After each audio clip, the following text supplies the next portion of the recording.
Hello students, आज के questions जो हम करने जा रहे हैं वो बेस कर रहे हैं ओम्स लॉ पे, रेजिस्टेंस, फैक्टर अफेक्टिंग रेजिस्टेंस। तो हम मूव करते हैं फर्स्ट न्यूमेरिकल की तरफ। Calculate the resistance. We have to find R here 5 ampere, it means this is your current of electric current flowing through a conductor having potential difference equal to 15 volt. तो हमें क्या given है? we know that according to Ohm's law हमारे पास given क्या क्या है? Given है I is your 5 ampere, V is your 15 ampere volt. We have to calculate R. हमें क्या कैलकुलेट करना है? आर कैलकुलेट करना है।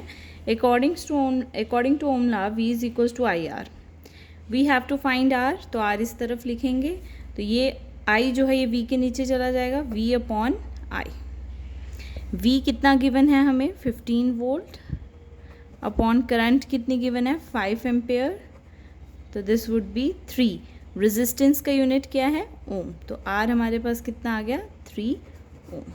तो ये फर्स्ट न्यूमेरिकल हो गया। इसी तरह से सेकेंड न्यूमेरिकल है, ये आप पहले खुद करिए वीडियो पॉज करके, देन सोल्यूशन देखिए।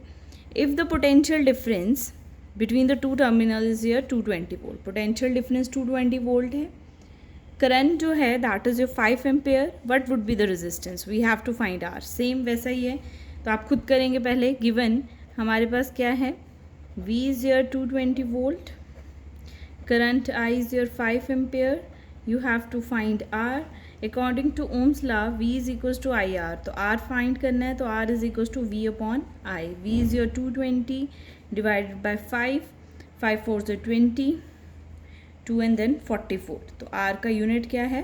ओम। तो 44 ओम। तो यूनिट लगाना लास्ट में बहुत ज़रूरी है। तो answer will be 44 ohm. Now next question is calculate the potential difference. आपको पोटेंशियल डिफरेंस फाइंड करना है। Here you have to calculate potential difference V। जब हमें क्या क्या गिवन है? Current is your 5 ampere, current 10 ampere हमारे पास करंट है, एंड रेजिस्टेंस 20 ओम। तो वीडियो पॉज करके पहले आप खुद सॉल्व करेंगे, देन आप इसे यहाँ से देखेंगे। तो गिवन हमारे पास क्या है? Current I is your 10 ampere, R resistance 20 ohm, we have to calculate V। तो हम जानते हैं ये तीनों टर्म्स ओम्स लॉ में आती हैं। तो ओम्स लॉ क्या कहता है? V is equals to I R. We have to find V, तो V आगे लेफ्ट की तरफ है। I is your 10, R is your 20, answer will be 200। और पोटेंशियल डिफरेंस का यूनिट क्या होता है? वोल्ट। ये V पोटेंशियल डिफरेंस है, और जो हमारा वैल्यू के साथ लगता है दिस इज योर यूनिट, तो पोटेंशियल डिफरेंस का यूनिट होता है वोल्ट। आई होप ये बात क्लियर है। Come to the next numerical. A wire है जिसकी लेंथ L है।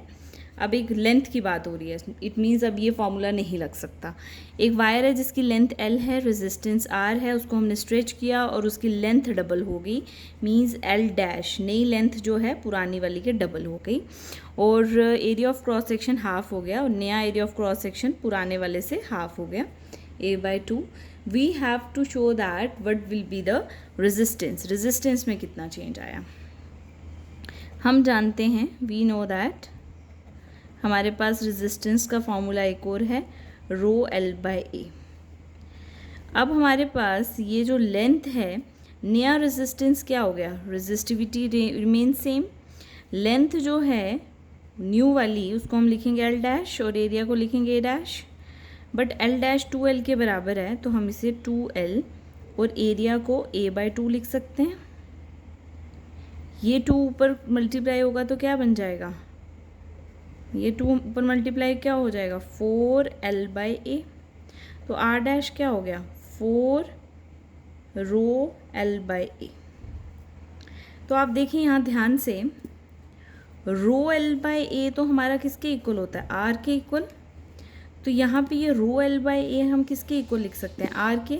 तो नया रेजिस्टेंस जो है new one is your 4 times of R। ρL/A is your R। तो रेजिस्टेंस 4 टाइम्स हो जाएगा ओल्ड रेजिस्टेंस के। What about the resistivity? तो हमेशा याद रखिए length double, half, triple, area को इंक्रीज डिक्रीज कुछ भी करने से रेजिस्टिविटी पे कोई फ़र्क नहीं पड़ता है. तो resistivity change, there will be no change in resistivity. Second part का आंसर है नो चेंज इन रेजिस्टिविटी. तो रेजिस्टिविटी में कोई चेंज नहीं होगा.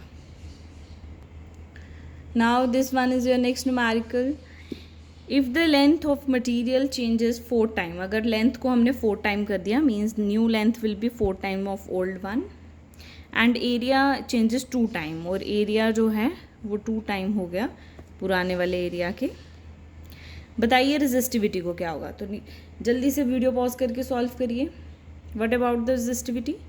तो आंसर क्या है नो चेंज. नो चेंज, क्योंकि रेजिस्टिविटी जो है वो सेम रहती. Resistivity remain same. Come to the next numerical.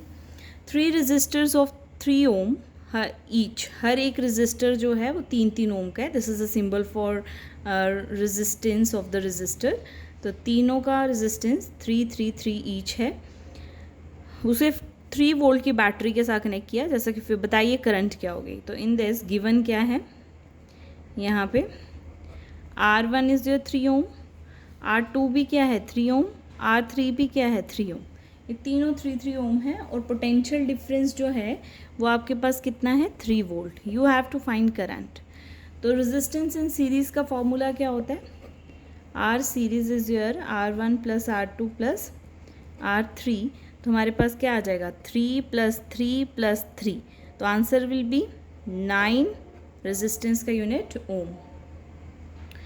But हमें करंट फाइंड करनी है. तो from Ohm's law V is equals to क्या होता है IR. तो I फाइंड करना है. तो I is equals to V/R. V कितना है 3 वोल्ट. और हमारे पास रेजिस्टेंस इक्विवेलेंट का कितना है 9 ओम. आई होप ये क्लियर हो गया है. तो 3 1 3 3 9. तो 1/3 ampere will be the answer. Current का यूनिट हो गया एम्पियर. आई होप ये बात क्लियर है. Come to the next numerical.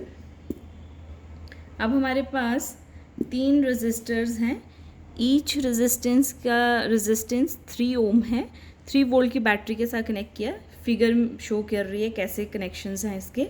Current निकालिए. सेम क्वेश्चन है बट यहाँ पे फिगर में सीरीज़ में था, यहाँ पैरेलल में है.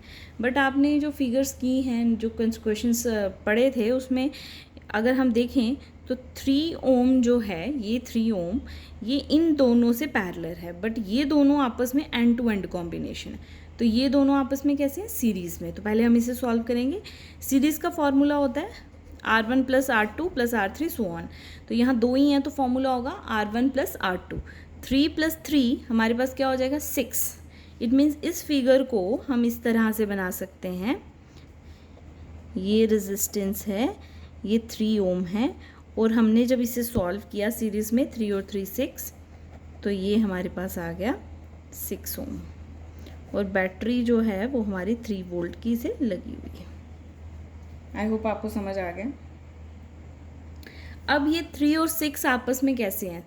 Now they are parallel to each other. ये 3 और 6 आपस में अब पैरेलल हैं. तो हम इसे कैसे लिखेंगे. हेयर R सीरीज़ में 3 ओम + 3 ओम दैट विल बी 6 ओम. फिर पैरेलल सीरीज़ पैरेलल का आंसर क्या होगा 1/R पैरेलल 1/RS + 1/ इसे R1 ले लेते हैं.